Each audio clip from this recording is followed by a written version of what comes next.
everyone. Welcome back to another episode of Energy Works as we embark on our second year of podcasting. Hi, Blaine.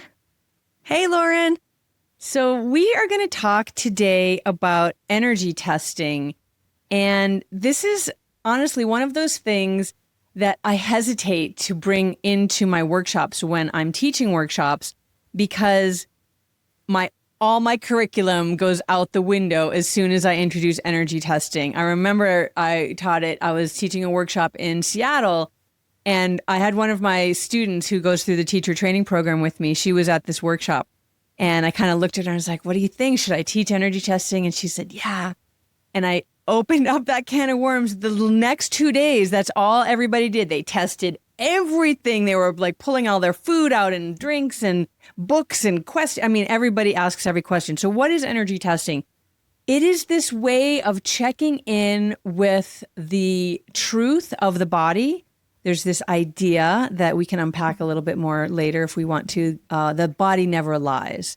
So that there is this wisdom deep in the body. And we think of that wisdom. You maybe have heard a lot of talk about that wisdom in terms of intuition. This is like the big buzzword out in the world. I'm not even going to say in the spiritual community or the energy community. It's in the world writ large. Intuition. How do you access it? How can you trust it?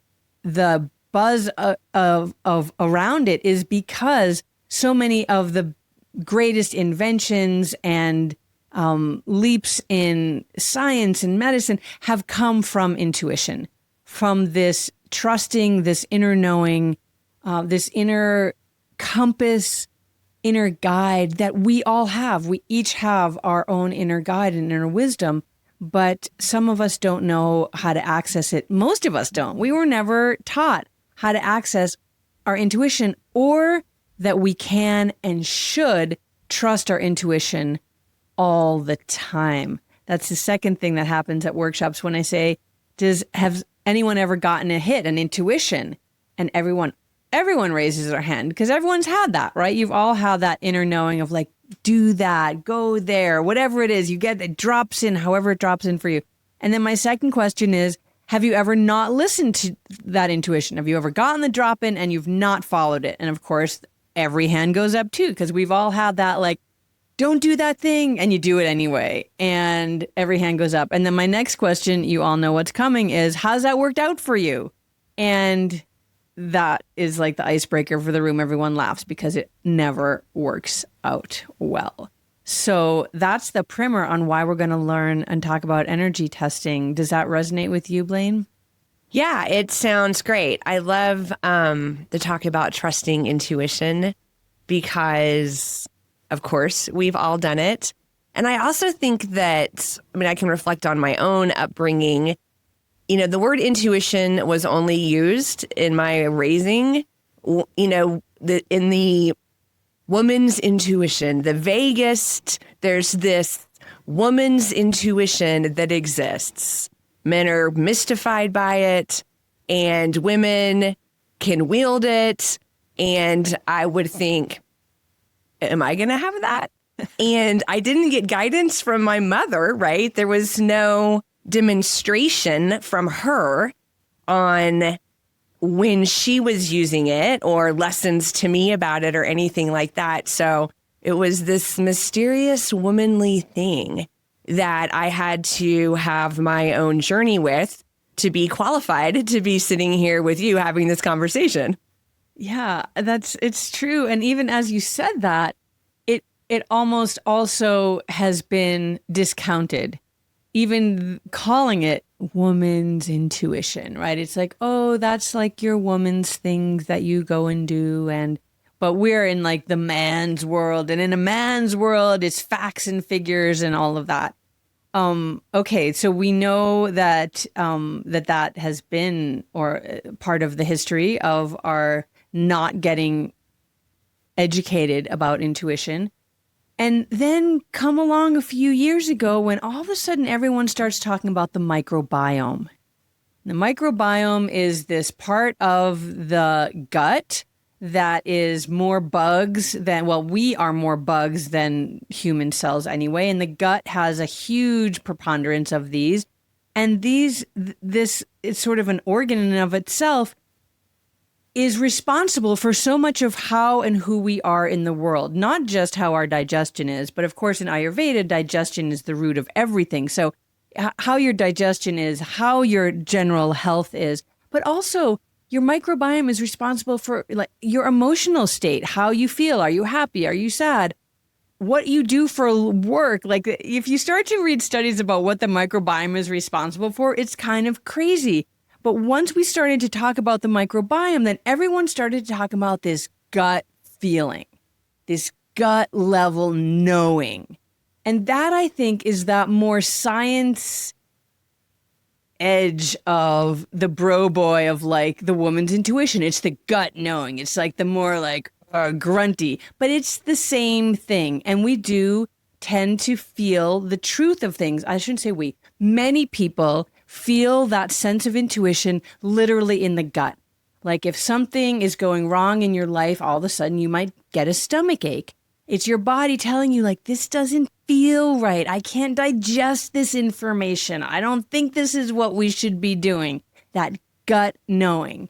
Now, many people feel that in the gut, but we also can feel intuition in any part of the body. It's what do you hook into that is your guidance? Some people default to like, what do they feel in their heart? When you tune into your heart, what is the truth there? Some people are very brainiac-y kind of people that like really live in the head. And the technique that I love for that, we're going to do some techniques. I'll just show you that. I've shown it before on this podcast. It's the compass electrics, where you press your thumbs to the inside of your eye socket, right where I just took my glasses off, right where the glasses kind of the rim over the nose rests. And then you can put your fingers up onto the forehead. You can spread them and have them in different iterations of how many fingers or what fingers, but it doesn't really matter so much that. It's the thumbs pressing in to the inner canthus of the eye, which is the start of your nervous system. And so that is a place where we can tune in to our intuition, kind of that third eye area. So there's all these places that we can tune in and feel the truth of things. But because we haven't been trained and we haven't spent our lives steeped in the inner wisdom that each of us possess, we don't always trust it. Is that my intuition, or is that voice in my head telling me to eat the third piece of chocolate cake, or to go out with that cute guy who I kind of already got 4 red flags about? So it's like, do I trust? What do I trust? We have so many voices in our head. We have so many feelings in our bodies. What do we know? How do we anchor into trusting something? This is when the light bulbs went off for both Blaine and I when we learned how to energy test. I'm going to turn it over to you, Blaine, to talk more about that. Yeah, I agree. Energy testing was the way to my understanding and eventual trust of my own intuition. And then it blossomed from there. Once I started experiencing the energy of energy testing and trusting it, then I started to play more with really the trusting, because I think that was for me a hurdle.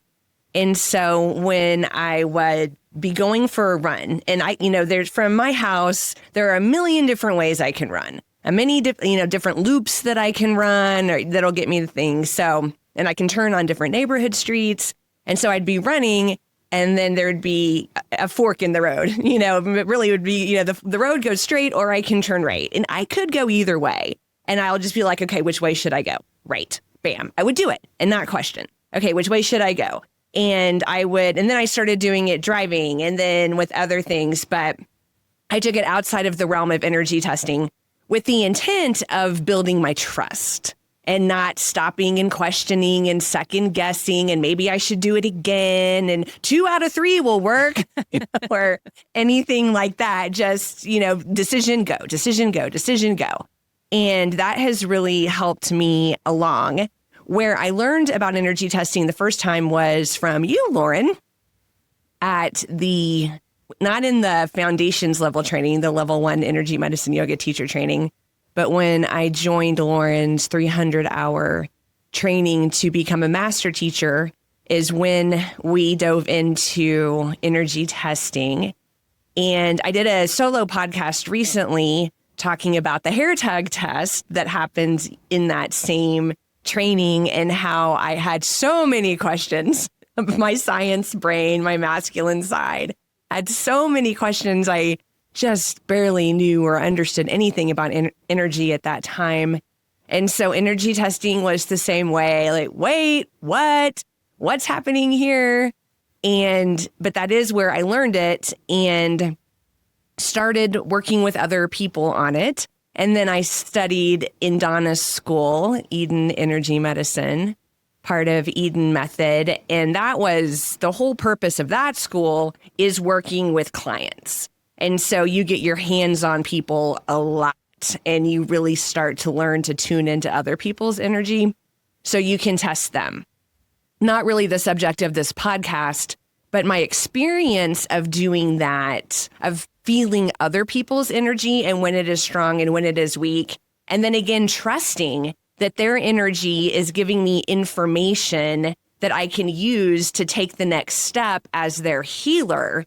Going through that process, beginning to end with so many people and seeing the healing that came out of it and using energy dialogue in this way. It is a language. I am asking energy a question. Energy is giving me an answer. Okay, I got that answer. Let's try something else. That led me to the next question, which led me to the next answer, which led me to the next question, to help me go through the puzzle of what's going on with someone's energy and how I can balance it. And it's really becoming a partnership with that person's energy, just like I am a partnership with my own energy.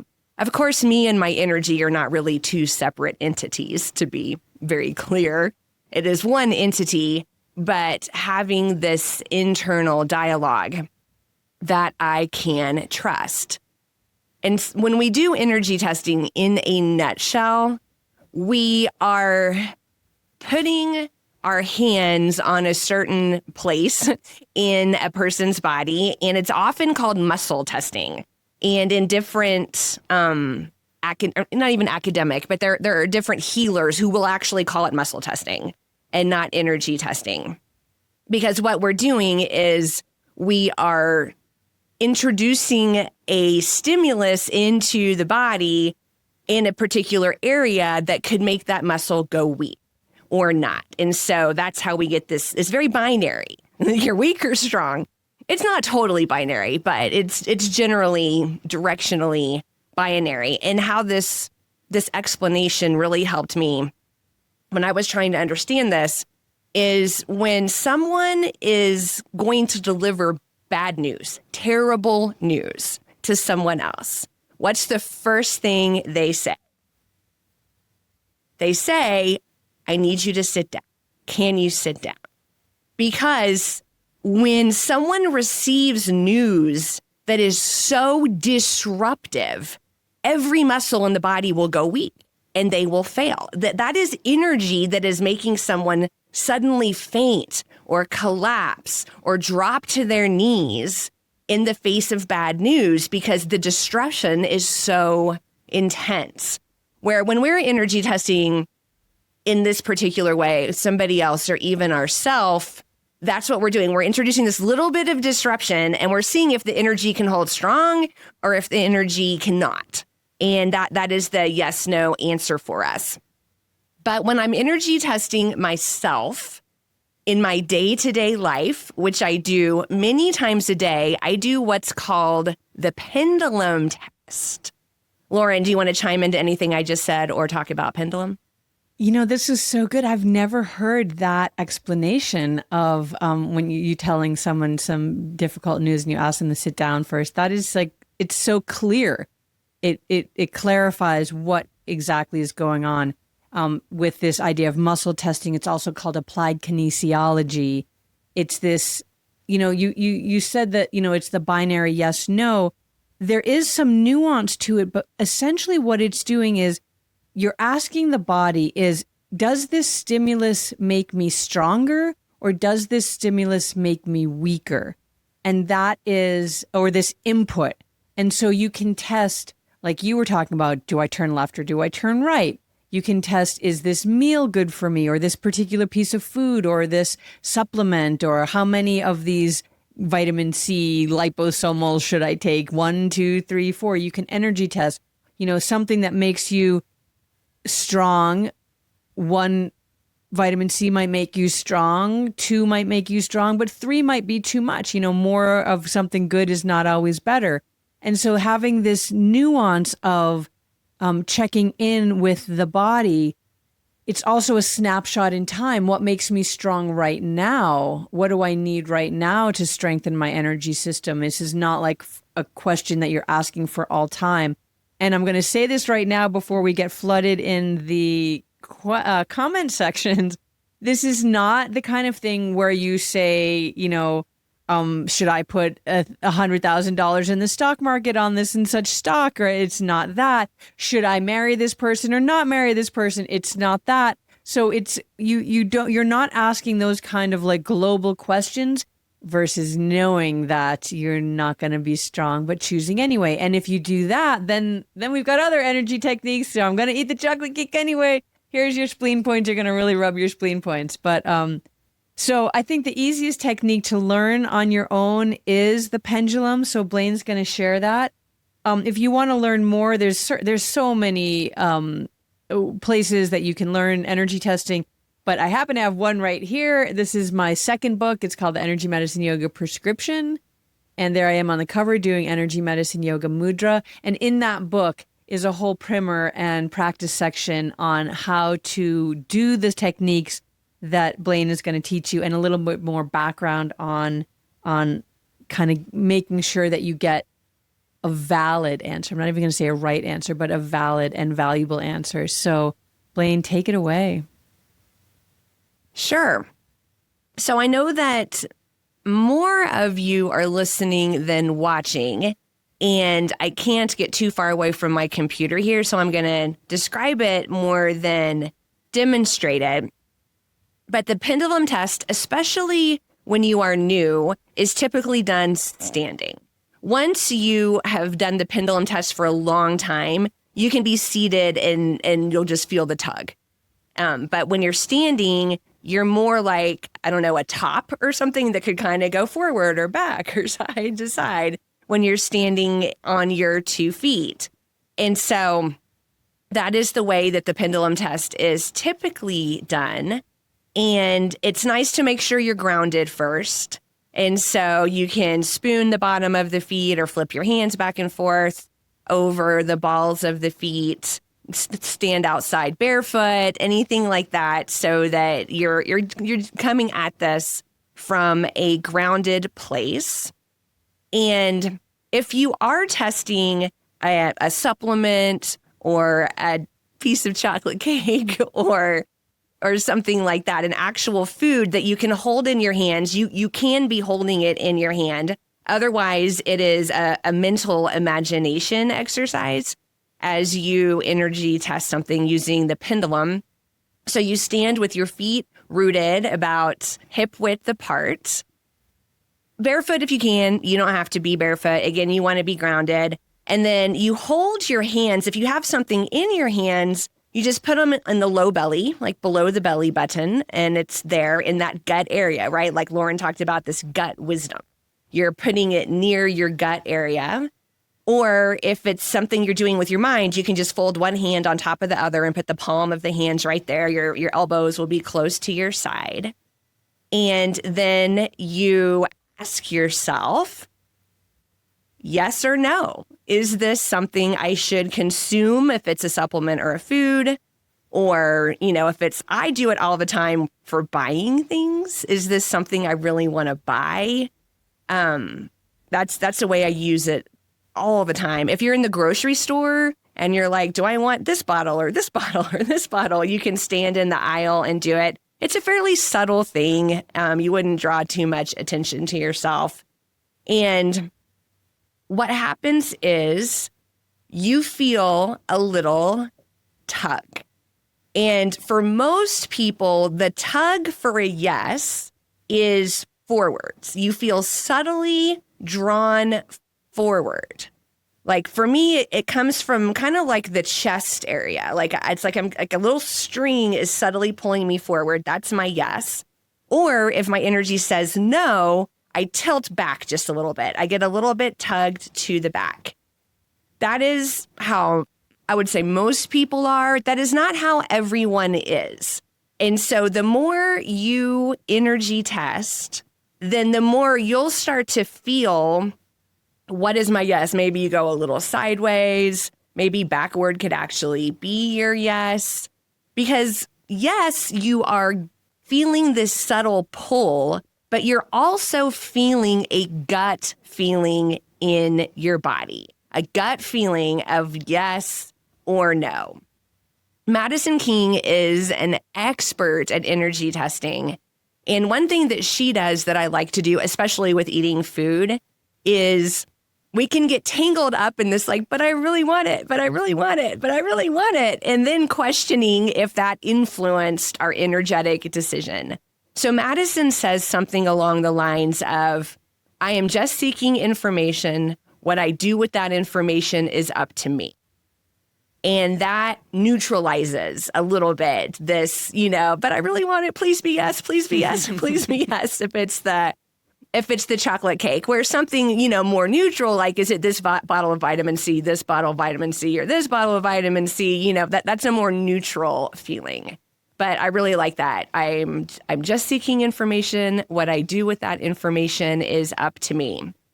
And that's really it. It's this like feeling of being drawn forward or being pushed away from whatever it is. So I want to just add two things onto what you said, Blaine. So actually, I'm going to pull it back. So if you're just starting, if you've never energy tested before, I would just want to add two things, prereqs maybe.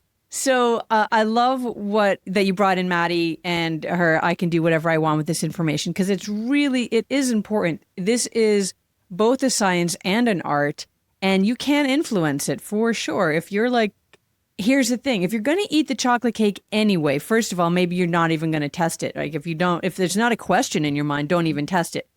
But you can also test it to just see. And like I said, if you're going to eat it anyway, even if it tests poorly for you or that it will weaken you, then there's things I'm rubbing my spleen points. You can't quite see that on the screen, but we'll do another podcast about why that would help you. But so that prereq that you're going to do before you start testing is just place your hand over the center of your chest, like slightly down from the thymus, just on the chest plate right there. And then you're just going to tap on the back of the hand with the other hand. So one hand is just resting over the center of the chest, and then my other hand is tapping. I'm vaguely tapping between the fourth and fifth fingers, but it doesn't exactly matter unless you're like a Virgo and you need to be really specific and you want to know the exact point between 4 and 5. But if you're just tapping on the back of the hand, that's okay too. And you're just doing this before you start your energy testing, and you say just what Blaine said, like, I love energy testing. This is really fun for me. And whatever information I get, I can do whatever I want with. And so you're calming the system down in the body that's all on edge when you start to kind of be like, maybe I'm going to change something. Maybe I'm going to not do what I want to do. Maybe I'm going to, anything like that. The body starts to freak out a little bit. You're just calming it down, saying, hey, we're just playing. We're just playing here. Because that really is how you want to approach energy testing when you first start with it. Again, you're not going to come to energy testing and say, should I get the big surgery or should I wait? Like, that's not the first question you're going to ask with energy testing. It's like, am I going to eat this apple right now? Like, we're going to start with really small things, baby steps here. Okay, so you do your tapping and you're like, I love this. This is fun. And then when you start to do it, if you've never done energy testing before, you want to start to feel like, what is a yes? And so before you question anything else, just start to get the feeling in your body. What is a yes? Ask yourself a question that you 1000% know the answer for. And most people do it with, what's your name? So my name is Lauren. If I want to get my yes, I'm going to say, my name is Lauren. And I'm going to fall right forward into that because that is my name. Not only is it my name, but I love my name and I like my name and I resonate to my name. Because I know people that they're like, I don't really feel like a Jessica, but that's my name. And so if that's your thing, don't use that. You can say today is Sunday if it is in fact Sunday. So you get my point there is choose something that is 100% true for you. And then you can start to feel in your body, what does the truth feel like? And that makes you stronger. And then what does not truth feel like? So I can say my name is Lauren and I'll feel that little fall forward, that little tug forward. I can say my name is Betty Boop and I'm just boop. I'm going back because that's not my name. And I can feel what is it like when my body is not hearing the truth. Thank you. It's been so long since I was a beginner pendulum tester. I'm just like, your yes is your yes. You'll know. So thank you for making that really clear. She's totally right. That's how you'll find your yes and your no. And so in my current day-to-day life, because I know many people already energy test who listen to this podcast. And so Lauren and I wanted to cover how do we do it? Because that's sometimes a question that people ask us. So, you've got it, your yes, your no. When do you energy test? And like I said, for me, it is when I'm shopping because I can definitely feel very energized about buying something, but I know that maybe tomorrow or the next day I am not.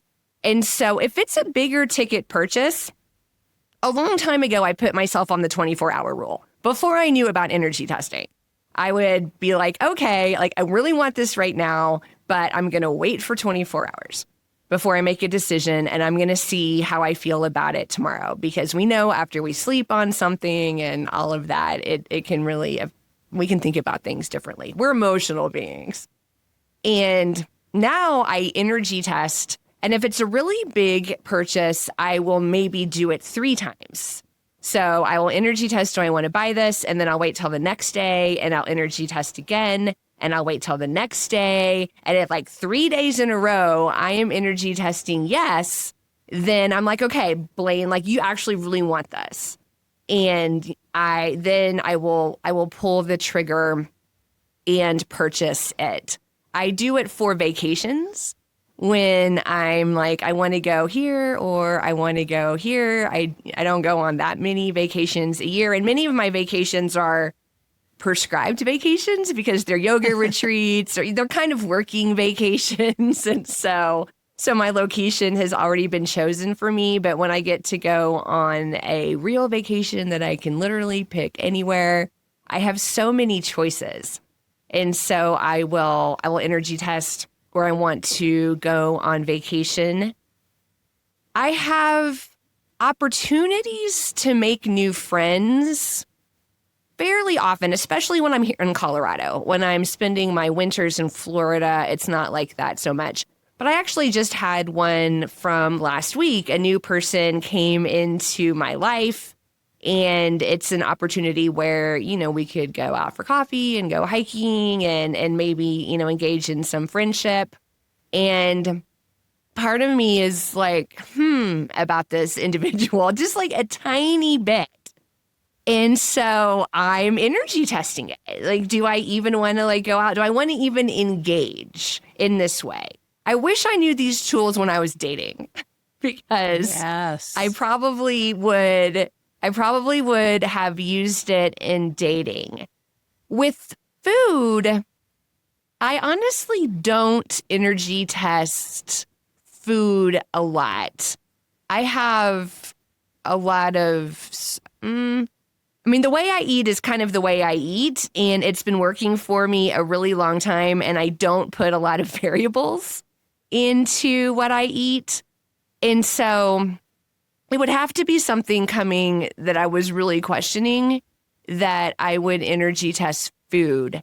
But I know that people energy test food all the time, and people do it at restaurants. There's multiple ways to energy test, but Burke needs to do this, my partner, because he will look at a menu and it is like a life-changing decision, him trying to figure out what he's going to order. I'm like, please just pick something. Whereas if you're vegan, there's maybe one choice. Like, there's only one thing. Why am I getting energy tested?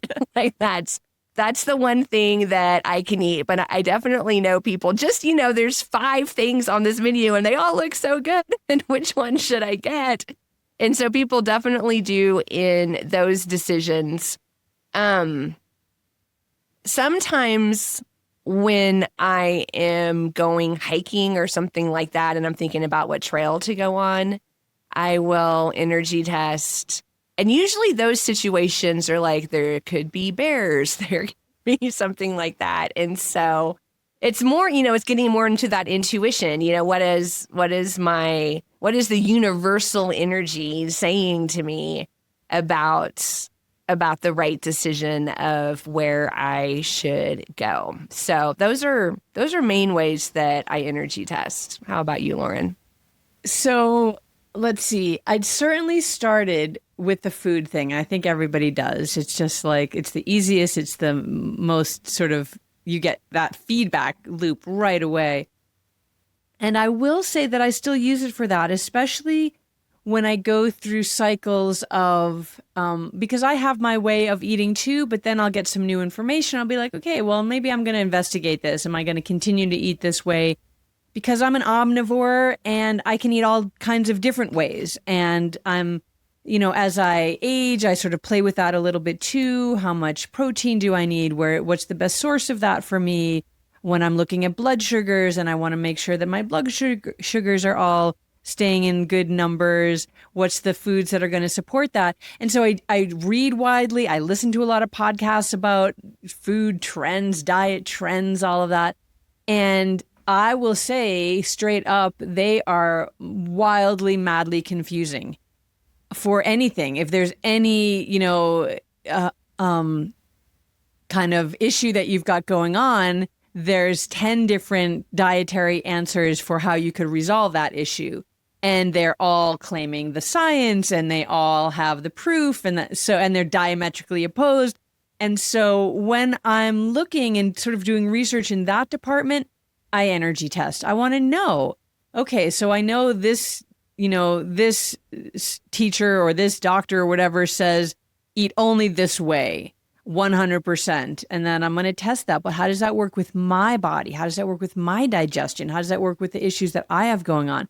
Whereas this other doctor will say the exact opposite for the same exact reason. And it's really confusing. So I use it for that because I think it's interesting kind of using myself as a guinea pig to see what is really going to work best for me. Because, anything you look at, coffee's good for you, coffee's bad for you. Red wine's good for you, red wine's bad for you. Meat's good for you, meat's bad for you. Like every single thing that you're thinking of eating, dairy's good for you, don't touch dairy. You should definitely eat a lot of sourdough bread, no gluten, so everybody's got these different things. What is going to work for your body and what do you have going on? So that's one of the things that I like using energy testing for. And now I'm going to sort of throw everything out the window, and I hope that this is not negating this entire podcast, because ultimately, after you've done a lot of energy testing, you can then not energy test, because you've got you talked about your energy body and you as having a relationship, but that they're not different, but that they're the same thing. But then it is different when you're starting to get a relationship with your energies and with your intuition. It does feel like 2 separate things. Like there's me and then there's my intuition. And, do they meet ever? Once they meet and once you have this deep, resonant, trusting relationship with your energy and with your intuition, then they really are one thing. And that separation that you had before, that this energy testing is the bridge for, you no longer need the bridge because you're already there in the intuition. And so that knowing just drops in. Which way to go, left or right, drops in. Where to go on this trip, it drops in. What's my response to that situation? It drops in. And then you can sort of test every once in a while. I can every once in a while just be like, is that true? or is that my ego, right? That's where I'll still kind of play a little bit in that field. Like, is that really true, making me stronger? Is that my ego? Because my ego can kind of, right? That's the thing that has you not trusting your intuition. When everyone raised their hand and they said that time that they didn't listen and it didn't turn out well, why didn't you listen? That was your ego somehow saying, I know better, right? But the ego isn't the core of the intuition. And so sometimes I will double check if I get that sense. And again, it's that intuitive sense that I'm not listening to my intuition. So it gets very kind of granular in there. But once you start to flow and trust your intuition and just listen to it all the time, then you energy test less, or I should say, I energy test less. I like how you said that. Thank you for bringing that up. And it changes because I agree with you. When I say I energy test, I'm not standing up and putting my hands on my belly and that's not how I'm doing it in today's world. I actually just did it yesterday. I met someone who I know not well, but she's kind of in this circle of healers and wellness people that I run around with here where I live in Colorado. But, we interact. I don't know her really well. And she works in sound and vibration. And she has started going to a sound healing school in Boulder, Colorado, a Tibetan one. And so she was doing a sound healing last week. And I went to it, like a group sound healing. And then she followed up with me afterwards to see what I thought, because she's getting feedback, because she's newer at this. And then she said, hey, I need some bodies for my school. I'll do a one-on-one sound healing session for $45. Are you interested? And so I just I had my little message, my phone, and I put my phone down and I uncrossed my legs and I sat up tall and I was like, should I help Mary in this way? And I felt the pull forward and I replied back and said yes. So, I guess, yes, I'm testing and no, but it's a very quick, it's like this internal scan of my body. And sometimes it is truly, what sensations am I getting in my body? And then those sensations give me a yes or no. And I just move forward because I want my intuition to know that I trust it. Yes, yes, yes. I'm so glad that you said that last piece.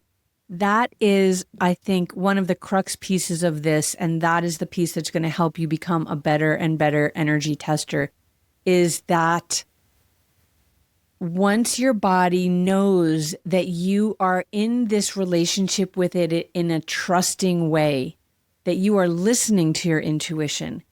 I kind of, I talk about it more when we start working with energy, but it's the same metaphor. It works.